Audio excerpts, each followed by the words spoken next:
Kita bersyukur bahwa kita berjumpa walaupun melalui dunia maya. Tetapi itu tidak mengurangi akan sukacita kita. Terimalah salam sejahtera dari saya. Shalom Aleichem.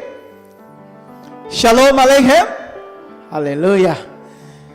Biarlah damai sejahtera dari Elohim kita, Bishem Yeshua HaMashiach, akan memerintah dan memenuhi setiap kehidupan kita di dalam Dia dari sekarang sampai selama-lamanya. Puji Tuhan. Hari ini kita akan membahas sebuah topik yang mungkin bukan hal yang baru, bukan pula hal yang spektakuler, bukan pula hal yang sensasional, tetapi jujur kita harus katakan bahwa hal ini seringkali dan boleh dikatakan menjadi bagian yang sering mengganggu bahkan merusak akan kehidupan dalam suatu persekutuan. Maka bukan hal yang perlu untuk kita abaikan, atau boleh saya katakan bahwa jangan kita nafikan untuk membangun yang namanya keharmonisan dalam persekutuan jemaat. Bahkan di saat seperti sekarang ini, ketika kita ada di dalam situasi pandemik, atau wabah dari sebuah penyakit. Dan walaupun kita terpisah oleh tempat mungkin karena ada social dan physical distancing, tetapi ini tidak akan mengurangi akan potensi yang timbul dalam suatu komunitas, bahkan di dalam komunitas terkecil sekalipun, yaitu keluarga kita. Maka hari ini kita mau bicara tentang keharmonisan dalam persekutuan jemaat. Saya akan awali pemberitaan firman Tuhan ini dengan memaparkan fakta bahwa persoalan atau bahkan konflik is real. Itu sesuatu yang nyata dan tidak bisa kita menutupinya dan berkata, oh tidak ada apa-apa, oh kami baik-baik saja, oh gereja kami aman dan sentosa, oh rumah tangga kami selalu ada dalam sukacita dan damai sejahtera. Dan faktanya, sepanjang sejarah umat manusia, bahkan sampai munculnya gereja di dalam perjanjian baru, tidak terpisahkan dari yang namanya konflik, dari yang namanya persoalan antar pribadi, antar keluarga, bahkan antar kelompok.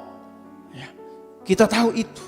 Oleh sebab itu bukan tanpa alasan ketika Rasul Paulus memberikan sebuah nasihat. Kita akan baca sebagai dasar dari katakanlah pemaparan awal saya, yaitu yang paling pertama adalah konflik itu nyata. Kita lihat Filipi pasal yang keempat ayatnya yang kedua.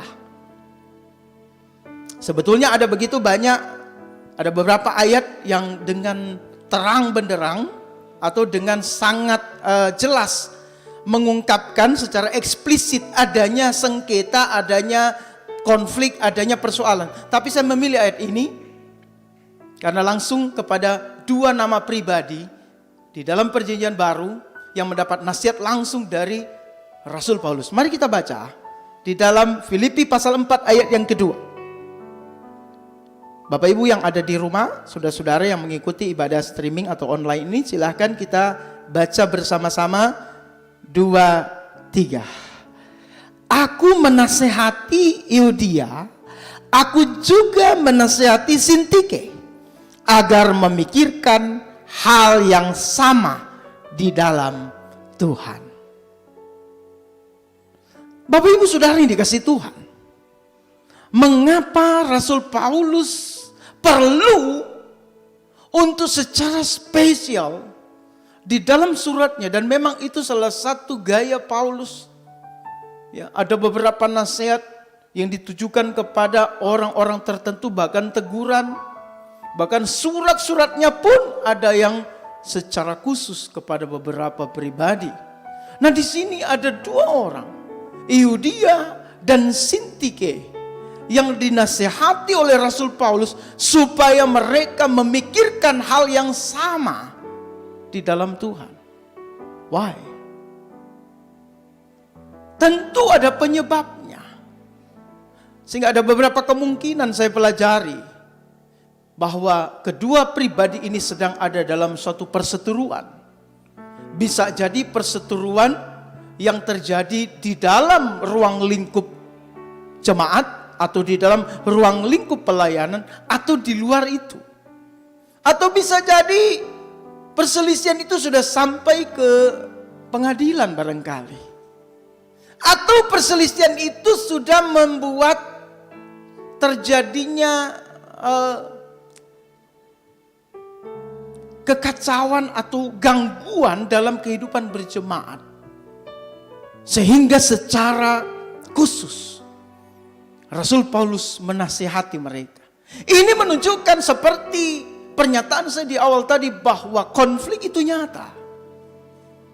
Bahkan dalam kehidupan yang paling terdekat sekalipun antar anggota keluarga yang notabene misalnya suami dan istri, kakak beradik, menantu mertua, orang tua dan anak, ipar dengan ipar yang masih terikat secara genetis atau bahkan secara marga fam, kita temui bahwa dalam konteks yang begitu dekat masih saja kita dengar atau bahkan kita lihat atau bahkan kita mungkin pernah ada dalam situasi di mana kita berkonflik dengan orang-orang yang sangat dekat dengan kita. Marah-marahan, ngambek-ngambekan, nggak ngomongan. Bahkan kadang-kadang saking parahnya ya, ada yang sampai nyumpah-nyumpah.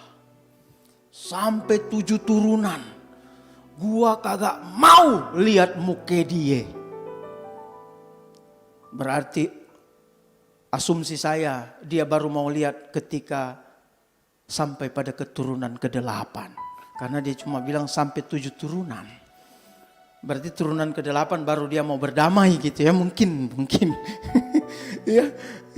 Ada yang wah saya sih udah gak mikirin lah, saya udah ngampunin dia, saya udah maafin. Tapi sorry, mau lihat muka dia kayak lihat setan. Masih ada persoalan di sana. Dalam kehidupan berjemaat sudah bukan berita atau bukan sesuatu yang baru ya. Kita mendengarkan, bahkan kita ada di dalam situasi di mana terjadi konflik, terjadi kesalahpahaman, terjadi yang namanya perselisihan, pertengkaran, ya, dan berujung ke beberapa hasil. Ada yang damai, ada yang pisah, ada yang keluar, ada yang ya entah bagaimana. Nah, pada hari-hari seperti sekarang ini, ketika kita banyak waktu untuk di rumah saja, ini juga menjadi satu ujian bagi keharmonisan yang sejati dalam keluarga. Selama ini kita sibuk bekerja, pergi pagi pulang malam, bahkan sebagian ada yang pergi pagi pulang pagi kan, ya. Jarang bertemu dengan keluarga. Berangkat anak belum bangun, pulang anak sudah tidur. Atau bahkan ya kita hanya bertemu di weekend, akhir pekan, itu pun kalau nggak ada pertemuan lain yang dirasa lebih penting.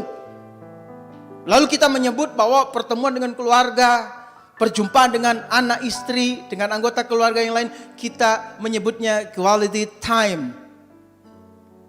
Kita sedang membangun relasi dengan waktu yang berkualitas, karena memang cuma sebentar. Sekarang, saudara dan saya ada dalam quantity time. Banyak waktu dengan keluarga. Sehingga sebagian orang menganggap bahwa wabah COVID ini membawa dampak positif juga katanya. Kenapa? Yang selama ini nggak dekat jadi dekat. Yang selama ini jarang ketemu jadi ya sering ketemu. Pertanyaannya adalah, apakah itu sama dengan apa yang memang kita inginkan, kita niatkan untuk kita bangun? Bukankah apa yang terjadi hari-hari ini adalah karena quote and quote terpaksa? Saudara dan saya terpaksa harus sering di rumah kan? Entahkah karena takut, entahkah karena memang taat kepada aturan, entahkah karena alasan lain. Tetapi kita memang harus melakukannya. Kemana-mana pakai masker, sampai tadi saya sebelum mulai khotbah, sampai saya lupa bahwa masker saya belum dicopot. Ya, dan dibantu oleh anak saya. Ya. Kenapa? Karena kita sedang dibiasakan untuk suatu kebiasaan yang baru. Tetapi persoalannya adalah, apakah dengan banyaknya kita bertemu dengan orang-orang terdekat di rumah kita, itu menjamin keselarasan, keharmonisan yang sejati dalam hidup kita? Atau karena memang terpaksa karena corona? Dan selama ini kita sering keluar rumah justru karena kita menghindari neraka di rumah kita. Atau justru selama ini kita sering keluar karena dengan alasan sering untuk mencari uang dan sebagainya, karena kita pusing dengan istri, atau pusing dengan anak, atau pusing dengan suami. Mari kita jawab sendiri. Tetapi benar bahwa kesempatannya adalah sekarang. Kita bisa, kalau belum, kita bisa membangun sesuatu yang baru. Dengan waktu kita yang banyak bersama keluarga, mungkin ini kesempatan bagi kita untuk betul-betul membangun keharmonisan yang sejati dalam rumah tangga kita. Sekarang kita sebagai jemaat jarang bertemu, jarang berjumpa, ketemunya online, ketemunya di mana? Ibadah streaming itu pun kita tidak bertatap muka. Saudara yang melihat kami yang ada di sini, tapi saudara di rumah tidak saling melihat dengan orang yang ada di keluarga lain, kecuali menggunakan aplikasi yang berbeda seperti Zoom misalnya, masih bisa bertatap muka. Ya. Tetapi persoalannya adalah, apakah itu menghilangkan konflik? Tidak, saudaraku. Saudara bisa saja di rumah, tetapi masih memiliki konflik di dalam pikiran saudara tentang orang lain. Saudara bisa saja di rumah, tetapi masih berpikir hal yang begitu menyakitkan tentang orang lain. Saudara bisa saja di rumah, tapi ketika orang lain wajahnya yang berkonflik denganmu seperti Euodia dan Sintike ini tiba-tiba muncul di pelupuk mata saudara, dan adrenalinmu naik dan berubah jadi Angry Birds. Jadi bukan masalah kita jadi jarang ketemu atau tidak, tetapi di sini persoalannya adalah internal dalam diri kita. Oleh karena itu, kita tidak bisa menyangkali fakta yang pertama, bahwa konflik itu nyata. Maka kita harus belajar untuk bagaimana menghadapinya, bagaimana mengelolanya. Saya kira sudah terlalu banyak nasihat, baik dari para pendeta, pastor, bahkan dari para motivator dan lain-lain. Banyak buku telah ditulis bagaimana mengatasi persoalan, mengatasi masalah, konflik, manajemen konflik dan sebagainya.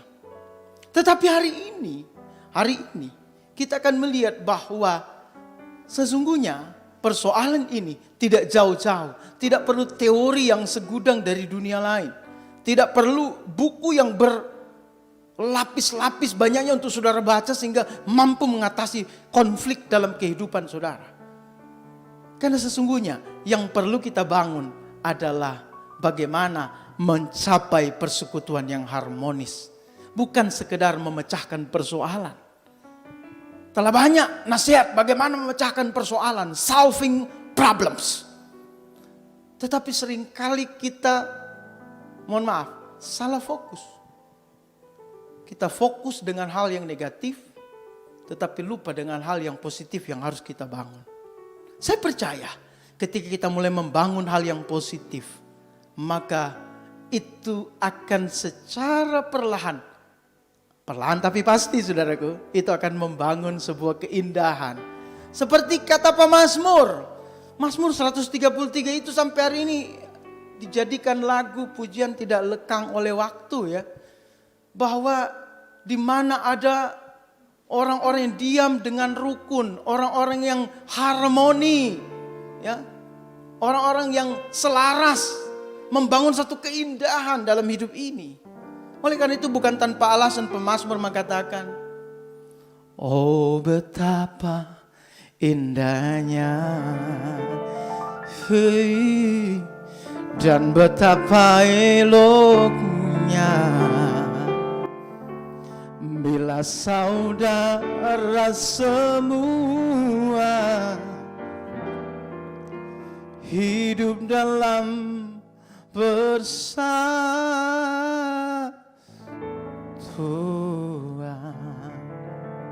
Mari kita nyanyi sama-sama. Yang di rumah, silakan bangun dari tempat dudukmu. Jangan terlena. Mungkin ada duduk di sofa dan sofanya lembut, enak sekali. Dan mulai terlena oleh pembicaraan saya barangkali. Dan mata Anda mulai terpejam. Tidak perlu ambil kopi atau teh. Sekarang berdiri saja. Sama-sama kita nyanyikan pujian ini. Oh, oh. Ya. Oh betapa indahnya dan betapa eloknya bila saudara semua hidup dalam persatuan. Lagi. Oh betapa indahnya, oh betapa eloknya bila saudara seiman hidup dalam persatuan. Ya, urapan di kepala haru, yang kejanggut dan jubahnya turun seperti embun yang dari Hermon mengalir ke Bukit Sion. Sebab kesanalah diperintahkan agar berkat-berkatnya tercurah serta memberikan anugerah hidup selama-lamanya. Mari katakan lagi. Oh, oh, oh, oh betapa indahnya, yup, dan betapa eloknya bila saudara seiman hidup dalam persatuan. Lagi. Oh betapa indahnya dan betapa eloknya bila saudara seiman hidup dalam persatuan. Baurapan di kepala harum, yang kejanggut dan jubahnya turun seperti embun yang dari Hermon mengalir ke Bukit Sion. Allah diperintahkan Yahweh agar berkat-berkat dicurahkan kehidupan untuk selamanya. Oh betapa indahnya, oh betapa indahnya, oh betapa indahnya, oh betapa indahnya, oh betapa indahnya, oh betapa indahnya. Ungkapan dari pemazmur ini bukanlah sesuatu yang terlalu muluk. Bukanlah sesuatu yang mungkin terlalu euforia. Tetapi ini adalah suatu kerinduan, suatu faith declaration. Suatu deklarasi iman bahwa orang-orang yang diam dalam kehidupan yang harmoni adalah orang yang diberkati Tuhan. Berkat kan tidak melulu kita pikirkan, oh kalau kita hidup rukun nanti tiba-tiba beras 1 ton datang. Apalagi sekarang dalam masa pandemik seperti ini. Ya. Bukan. Tetapi saya mau katakan bahwa berkat yang dicurahkan oleh Yahweh Elohim yang tidak bisa kita temukan di tempat lain, yaitu sukacita dan damai sejahtera. Bahkan ketika orang masih memiliki sesuatu, tetapi ketika hatinya penuh dengan kekhawatiran, kegalauan, bahkan dengan kebencian, dengki, iri, dan sebagainya. Akan mudah sekali galau, mudah sekali untuk mengalami yang namanya keputusasaan. Padahal sebelum hidup kita berakhir selalu ada harapan. Oleh karena itu dalam persekutuan jemaat di hari-hari ini adalah suatu kesempatan bagi kita untuk membenahi hati kita. Bahwa kalau selama ini ada begitu banyak hal yang membuat kita tidak dalam keselarasan. Dan kadangkala, mohon maaf, ada orang jadi malas gereja. Saya pun kadang-kadang bingung. Ya. Dalam satu jemaat terjadi perselisihan, terjadi perbantahan misalnya. Lalu ada salah satu pihak atau salah dua pihak. Tiba-tiba gak ke gereja. Tiba-tiba malas kebaktian. Malas ketemu dia. Malas melihat muka aja gue pingin muntah, mules. Padahal gak apa-apa, perut saya gak kena emah juga. Dan sebagainya. Kenapa? Yang saya heran adalah, apakah ketika ada jemaat atau antar pribadi atau siapapun sedang mengalami konflik lalu memutuskan tidak beribadah? Come on. Apa engkau berseteru lalu Tuhan yang salah? Apakah engkau berselisih lalu saya gak mau menyembah Tuhan? Loh, apa hubungannya?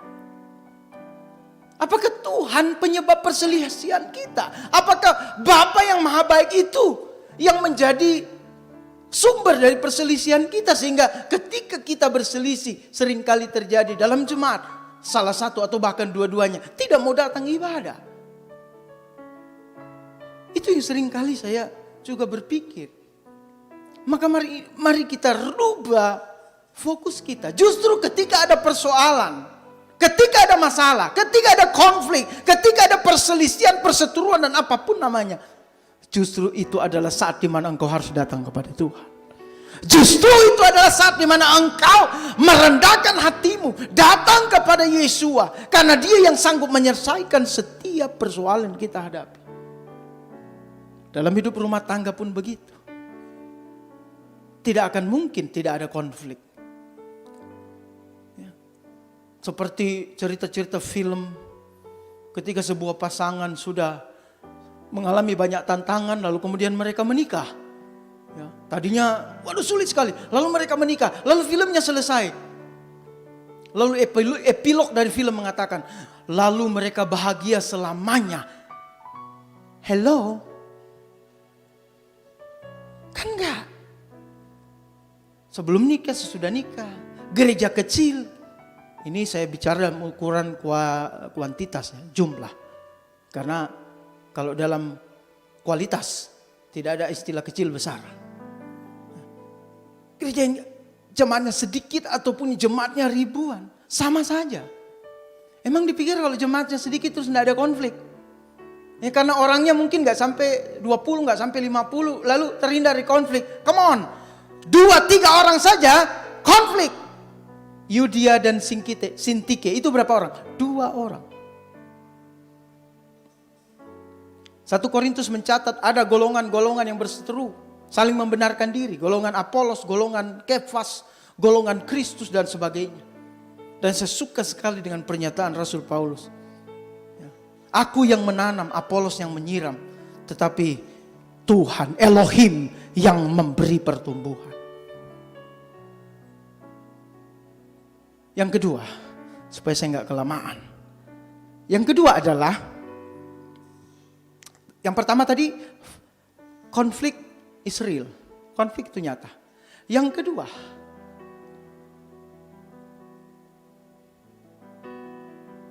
konflik bisa diselesaikan.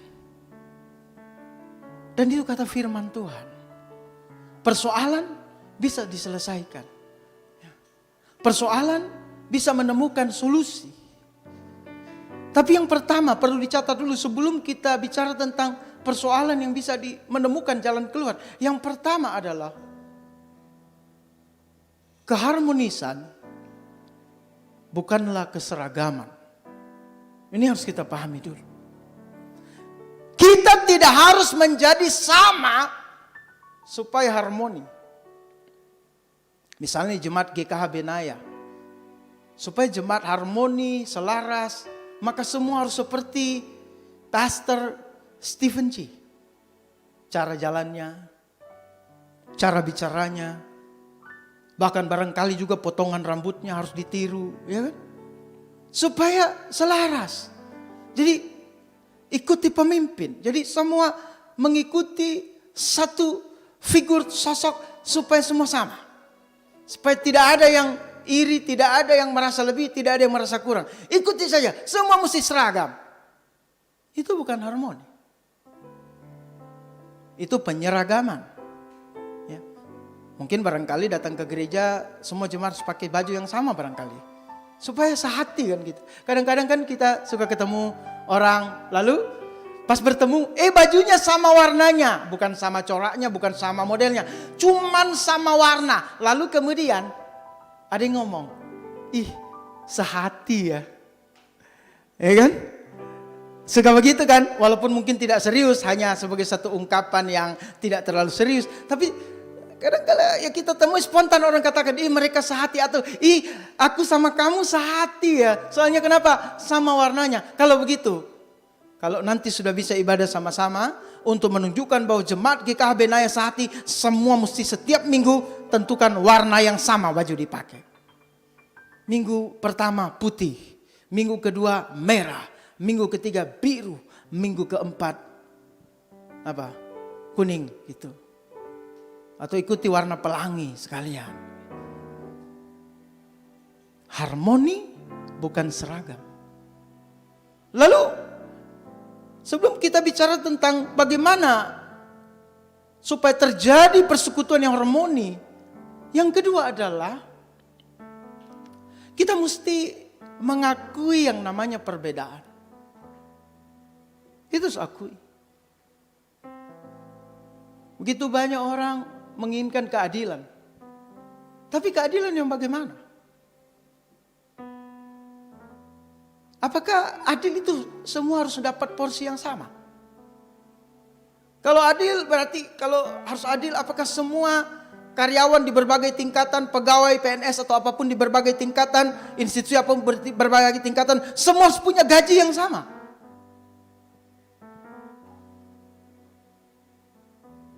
Kita harus mengakui bahwa kita memiliki perbedaan. Sama seperti fakta bahwa tidak ada sidik jari yang sama. Sama seperti fakta bahwa setiap pribadi itu unik. Maka kita pun harus mengakui adanya perbedaan. Perbedaan latar belakang sangat mempengaruhi tindak tanduk seseorang. Perbedaan bagaimana hidupnya dibangun, bagaimana latar belakang kehidupannya, bagaimana latar belakang pendidikannya, sebagainya, bisa membuat perbedaan-perbedaan yang kadangkala tidak terlalu penting, tapi seringkali juga sangat penting untuk kita pahami dan kita akui bahwa kita berbeda. Bahkan di dalam berteologi pun bisa berbeda. Seperti yang saya sudah katakan tadi, Paulus mengatakan bahwa aku yang menanam tapi Apolos yang menyiram. Tapi yang paling penting Elohim yang memberi pertumbuhan. Ada perbedaan-perbedaan. Perbedaan sikap, karakter dan sebagainya. Itu fakta. Oleh karena itu semakin kita memahami diri kita, maka seharusnya kita juga semakin memahami orang lain. Jangan berusaha memahami orang lain. Pahami dulu bahwa diri kita ini, kita harus akui, ya, yang tahu kita tentang kita adalah kita dan Tuhan. Kita tidak bisa bohong. Ya. Ketika kita menatap diri kita di cermin, maka orang yang pertama kali harus kita evaluasi bukan suami atau istri atau anak atau orang tua kita, tapi diri kita. Ketika kita melihat, kita harus jujur terhadap diri kita. Karena sebetulnya seringkali keharmonisan itu harus dimulai dari diri sendiri. Bagaimana kita harmoni dengan kita, diri kita sendiri. Bagaimana kita selaras antara pikiran, perasaan dan kehendak kita. Saya kira sebelumnya sudah sempat dibahas itu. Contoh keselarasan antara iman dan hikmat misal. Minggu lalu sudah dibahas oleh Pak Paulus C. Maka kita akui kita berbeda. Maka dengan menyadari perbedaan itu, kita nggak mudah jadi orang baperan kan. Ada orang kalau ngomong biasa aja kayak orang teriak. Tapi ada orang udah marah pun masih terdengar lembut. Saya tidak bicara mengenai apapun. bisa suku, bisa ya pembawaan dan sebagainya. Tetapi yang penting adalah kita akui kita berbeda. Maka dengan kedua dasar ini, bahwa keharmonisan, keselarasan bukan penyeragaman. Yang kedua, kita mengakui bahwa ada perbedaan. Maka apa saran Paulus? Saran Paulus bukan bagaimana kita membuat suatu sidang yang objektif. Siapa yang salah, siapa yang benar. Itu bisa saja dilakukan dalam konteks tertentu ya. Saya tidak menganggap itu sesuatu yang keliru. Bahkan dalam suatu persoalan dalam gereja pun ada saatnya perlu ada penggalian yang mungkin perlu sangat dalam untuk memutuskan sesuatu dengan benar. Tetapi rupanya di pasal yang sama Paulus sudah memberikan saran. Mari kita lihat di ayatnya yang ke-9. Ayat yang ke-9.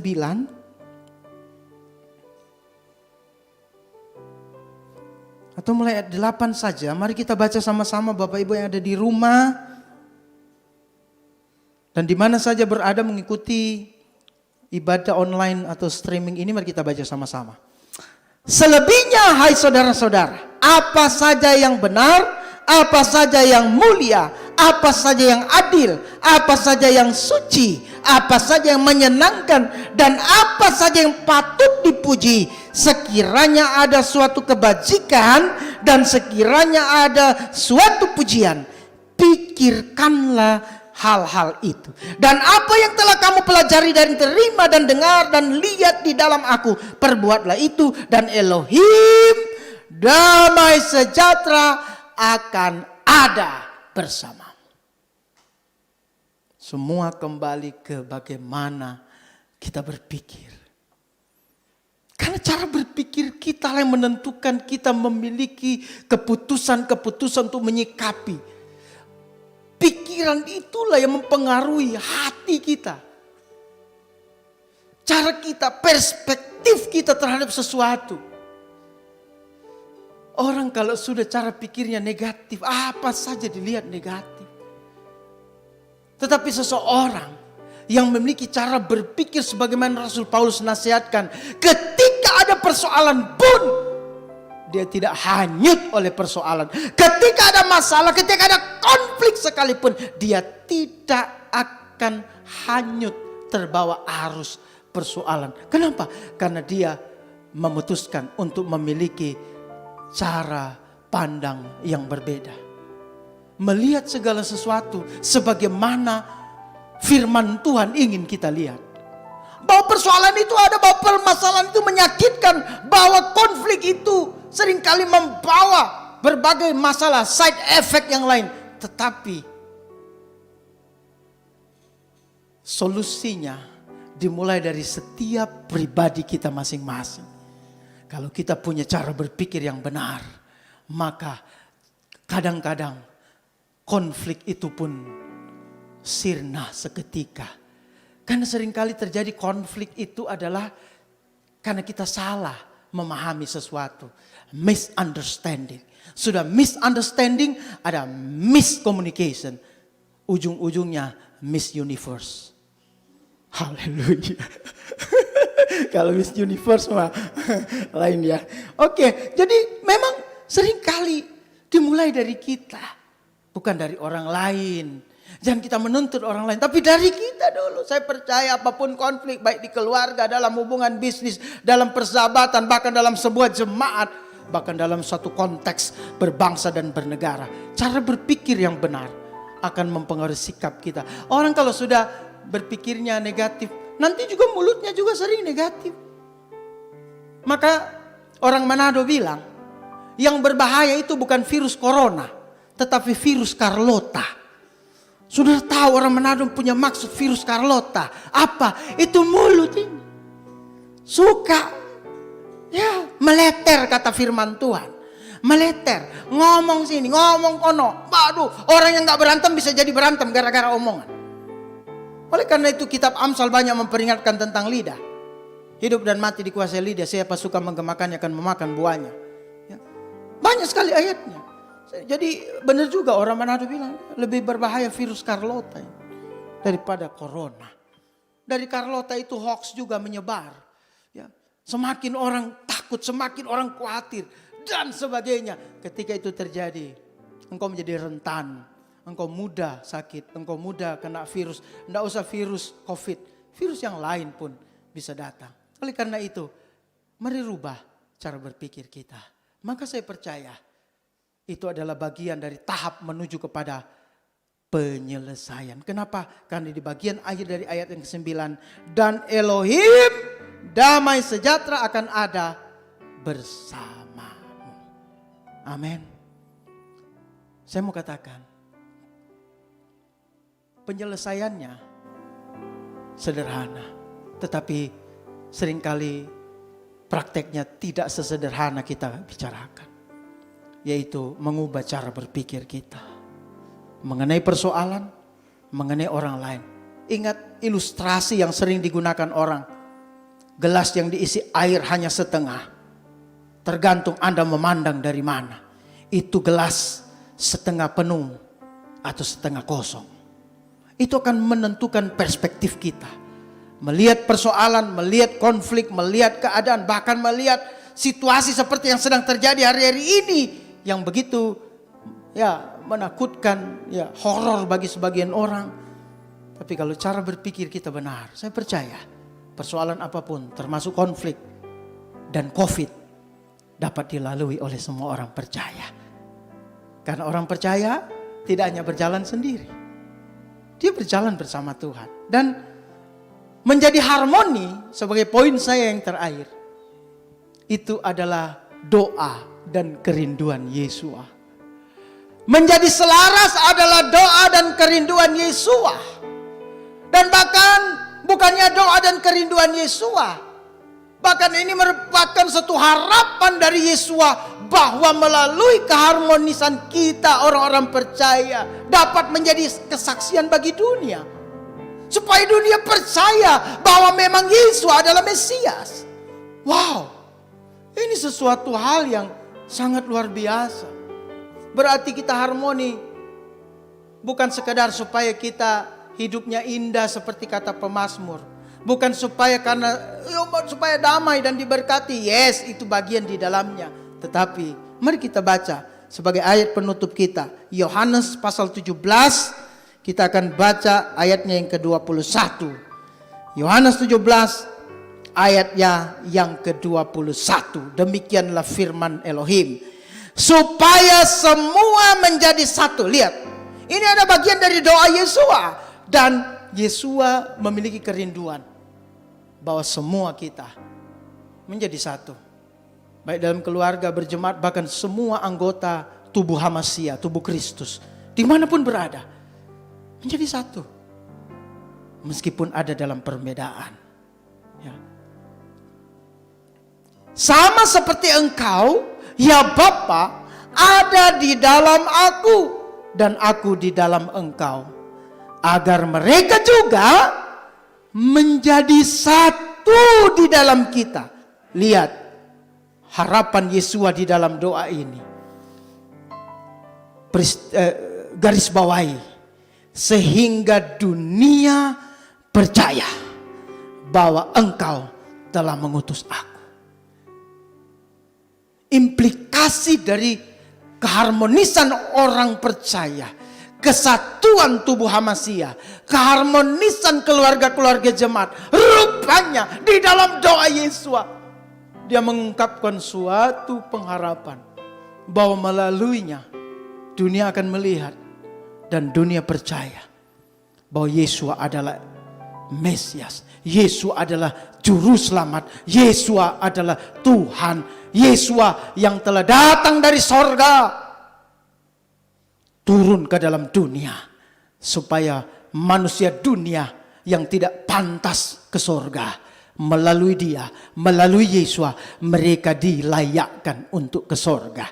Karena Yesua berkata dengan jelas dalam Yohanes 14 ayat 6, akulah jalan dan kebenaran dan hidup, tidak seorang pun sampai kepada Bapa kalau tidak melalui aku. Oleh karena itu jemaat Tuhan, mari mulai dari komunitas terkecil kita, mungkin dari keluarga, ya, kelompok sel atau persekutuan-persekutuan kecil, atau bahkan dalam satu jemaat. Apakah itu jumlahnya sedikit atau banyak? Mari kita bangun keharmonisan. Karena dengan demikian, engkau sedang menjawab doa Yesua. Bukan karena kita mampu, tetapi kita juga berharap sama seperti Yesua. Bahwa kita menjadi satu sama seperti Yesua dan Bapa satu. Dan melalui keharmonisan itu, dunia melihat dan dunia percaya bahwa kita punya Yesua diutus dari sorga, dan dia sungguh-sungguh juru selamat umat manusia. Mari jemaat, dimanapun saudara berada, di kamar, di ruang tamu, di rumahmu, di mana saja, saya mau ajak kita bangkit berdiri. Kita mau menyembah Tuhan sekali lagi. Dalam pujian ini mengandung doa dan harapan kita sama seperti Yesua. Baik bagi keluarga, baik bagi jemaat di mana kita berjemaat, bahkan bagi negara dan bangsa kita yang tercinta Indonesia.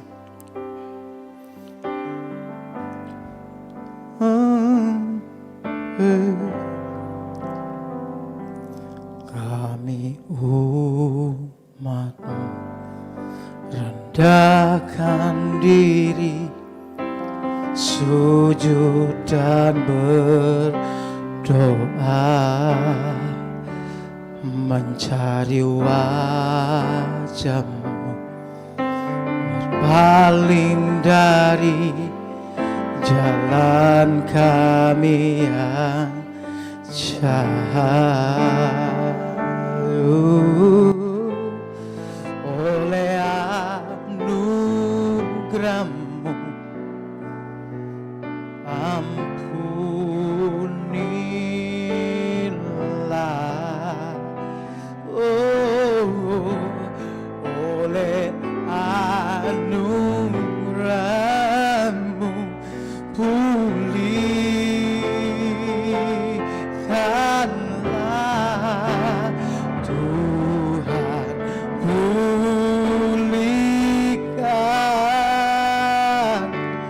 Bapa, pulihkan,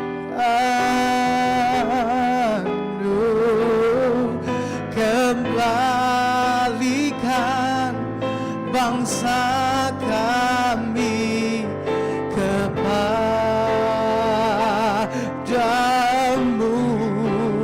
Tuhan, pulihkan, ampunilah bangsa kami, dan pulihkan kembali negeri kami. Mari dengan sepenuh hati nyanyikan pujian ini sebagai doa kita bersama-sama dimanapun saudara berada. Kita percaya bahwa Bapa Yahweh mengasihi Indonesia, dan dia sanggup memulihkan Indonesia, bahkan dunia sekalipun. Yohanes 3:16 katakan bahwa dia teramat sangat mencintai, mengasihi isi dunia ini. Maka saya percaya adalah merupakan hal yang layak untuk kita sama-sama berharap uluran tangan kasih Tuhan atas keluarga kita, atas gereja kita, bahkan atas negara dan bangsa kita. Karena bagi dia tidak ada yang sukar dan mustahil. Kami umat-Mu rendahkan diri, sujud dan berdoa, mencari wajah-Mu, berpaling dari jalan kami yang jahat. Oleh anugerah-Mu ampunilah,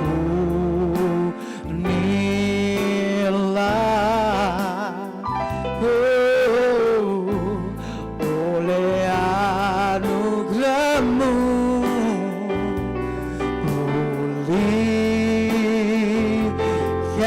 pulihkanlah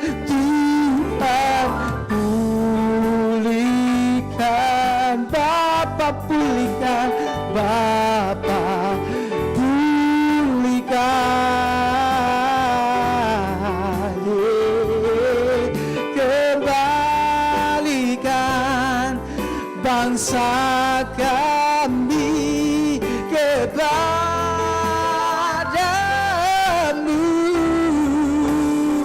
Yahweh, pulihkan. Ampunilah bangsa kami,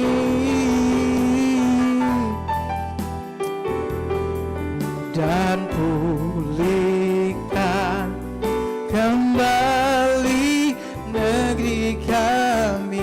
Lagi katakan, Tuhan pulihkan, Tuhan pulihkan, Bapa pulihkan. Amin. Kembalikan bangsa kami kepadamu,